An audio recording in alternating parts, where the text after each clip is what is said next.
Welcome to Shorty SuperCoach. What's going on, guys? Going to take a look at the games on Friday. There was 3 of them. So, yeah, we're going to take a look at those. Fair bit came out of it. It's a few players to talk about. But, yeah, just breaking it down into sort of 3 games at a time. Just seems to be a bit easier to manage. Got the 3 games for Saturday coming up. I'll try and do that Sunday. Got my drafts tomorrow. So, things are getting serious. I've got spreadsheets going all over the place. Got beaten in the grand final last year by Langers. So, I need to redeem myself. Played a bit of tennis today, so got the W. That was nice. Finals time. What'll that be? Not next week because it's a long weekend, but the week after that, playing some finals, so that should be a bit of fun. And yeah, afternoon tea at tennis, talking SuperCoach and talking multis. What a time. What a time. Speaking of multis, Sportsbet doing, I'm not sponsored, I don't have any endorsements here, but the season wins, you can multi them up, the over and under. They didn't do it last year, and I actually reckon not a bad bet. You can build that that multi up pretty nicely. Worth a bit of a look if you don't mind to dabble on the punt. Shout out to Nicole and Michaela as well. We're talking about a SuperCoach at tennis today.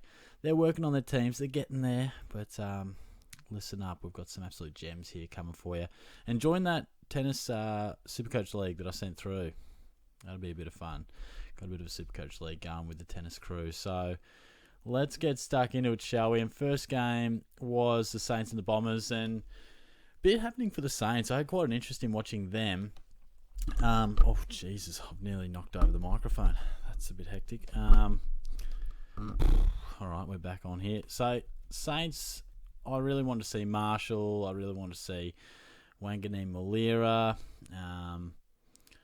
Even someone like Clark. I know it's a bit random, but wanted to see what he was doing. So we'll just smash out a few of the guys that took me fancy. Setterfield settled in pretty nicely to the Dons. Not too interested in picking him. Andy McGrath. Don't know if you guys can be tempted by him. I'm happy to leave it be, but certainly he played a good game off half back again, like he started out in his career. But yeah, I'm happy to pass on him, but I definitely think a few will be tempted by him. Rowan Marshall, he's an absolute lock. You have to bank him now. He just looked outstanding, and I think any concern that all the injuries at the Saints, we're going to see him play a bit more forward time. It's been said by coaches. It's been said by Rowan himself. He's the main man, number 1 ruck, and he absolutely dominated. 24 touches, 18 hit-outs, but it's what he does around the ground, like 7 tackles. Was it 7? 4 tackles and 8 clearances. So just one of the best around the ground ruckmen. And then Hunter Clark, look, I've been a big fan of him. I've pumped him up on a number of occasions, and he hasn't really come through. But 24 touches, played a pretty good game, fair few contested possessions. When you look at these pracky games, it's always good to look at who wasn't there as well. You can go onto when the teams were announced, and it'll say, like, notable absentees. And a bloke like, I don't think Seb Ross played. So these pracky games are important to get a feel for it, but if there are a lot of players out, then it's all going to change when those locks that were maybe just getting rested come back into the team. So, again, Clark, happy to miss on him and bypass that one. But for your draft, he could be a handy late pick. Nasiah Wanganeen Malira. Jeez. I think I'm going to pick him. There you go. He's in 1% of teams. 20 kicks. He's a beautiful ball user. Look, the bloke ain't going to tackle too much. Oh, shit, he laid 5 tackles. My mistake. Oh, that's right. I did watch a fair bit of this game, and he actually did lay a few decent tackles. I don't know what I'm talking about. But he also was a guy that they were happy to give the ball to at any occasion running out of the back line, which is what we love to see. Taking kick-ins, take the kick-in, short pass, run by for the handball received, like that link-up play. And he'll have a heap of effective kicks. So honestly, at 300,000, and here's the beauty of it. I know it's no dual position, that sucks. But after 5 rounds, 6 rounds, whenever the positions get added, I'm just going to fling him back to the back line. And I reckon he's going to be a bloke who can average in the 90s.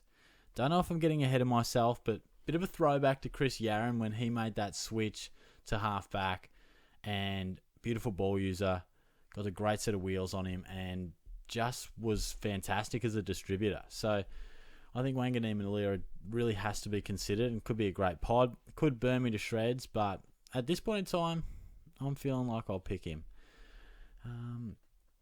Sinclair might have a few concerned, but I think he's going to be a great player again. Wasn't his best performance, but again, some of these premiums, you don't have to read too much into their pracky game form. A bit like Jack Steele, I'm not losing my shit over that. Bit of a quiet game, but I'll still pick him. And there wasn't too much in terms of the Bombers, to be honest. It was all St Kilda from fantasy relevant stuff. Like Bytel, I think he'll play a decent role for the Saints, and he's not a bad price either. Probably not as good as your Mackenzies and Will Phillips, but he's in the mix. Mateus Filippo looks like he's going to play largely forward, which we'll see him have some quiet days, but he does look classy. He's a confident young man, as we know. He's in the mix for my team as well. Certainly not a lock or anything like that, but definitely in the mix. Alwyn Davey Jr., I think it looks like his job security is pretty good, and I think it's Menzies as well, or Jai Menzie. Also looked pretty handy.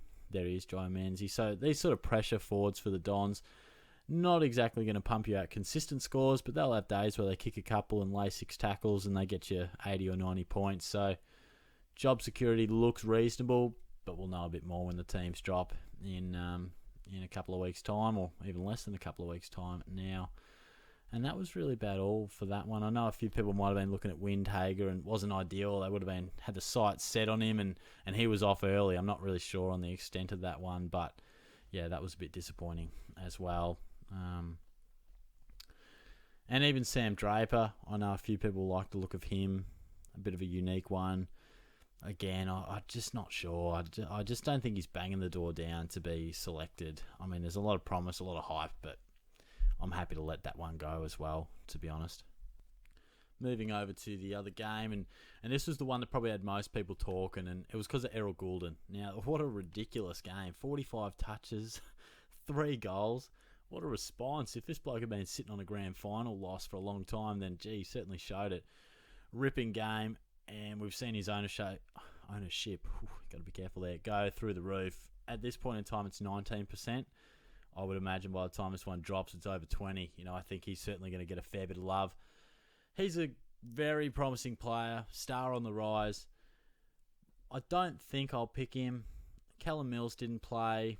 It'll affect him minor. He'll still have a really good year. I expect him to improve, but I don't know.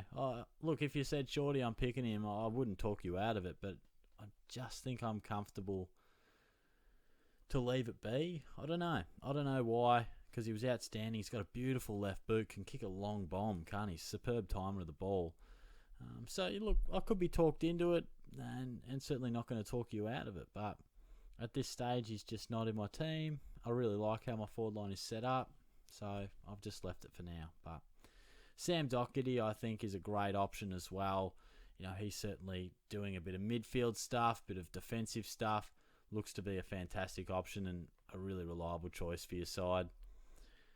And then in terms of other relevant options, I'll look at do a little fantasy thing in the match report, but I'll just scroll through. Chincotta as well, 102k, defensive mid rookie. Really looks like he's got good job security. 26-year-old, mature age style. Seems to be a lock.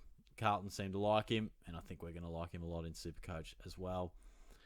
Gee, Heaney just stinks it up, doesn't he? And Jake Lloyd's just not the player he was either.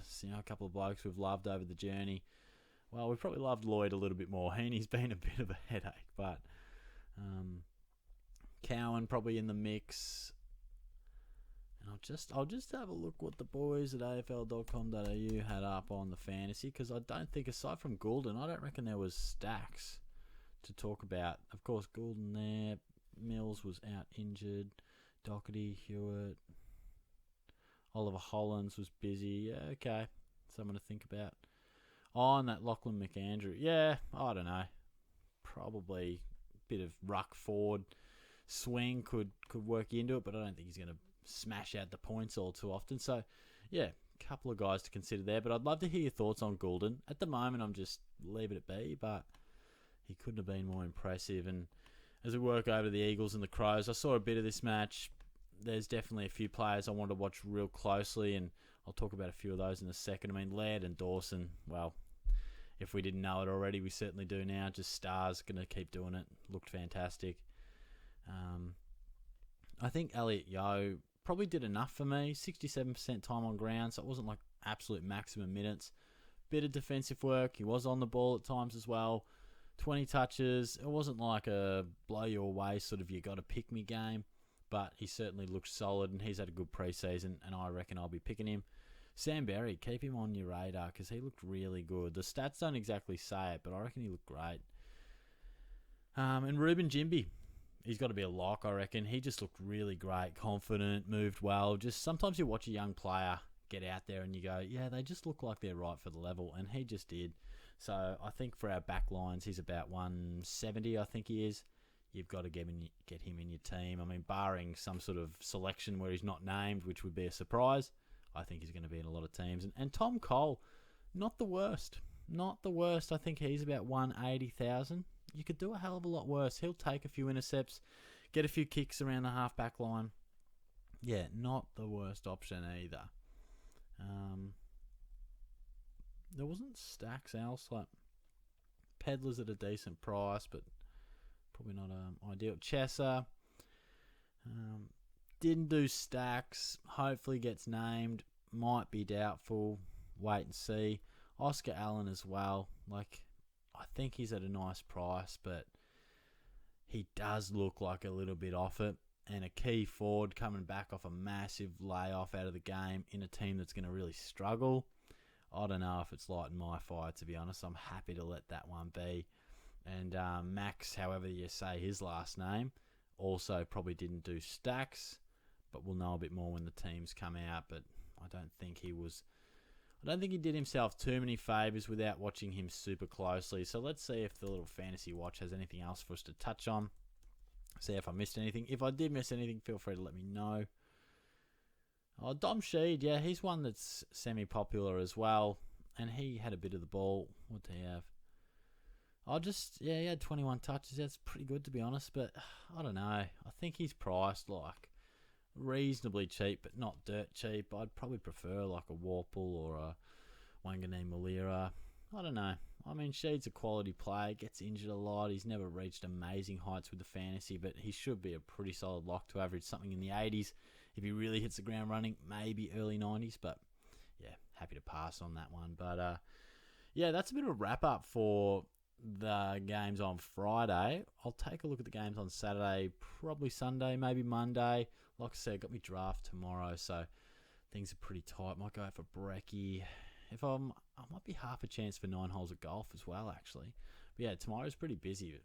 Today's pretty chill. Like, had tennis, and here I am Saturday night, a rare quiet one, sipping on some cruises, doing SuperCoach videos. So it's a pretty chill night for Shorty. But this will be the last one I do for tonight.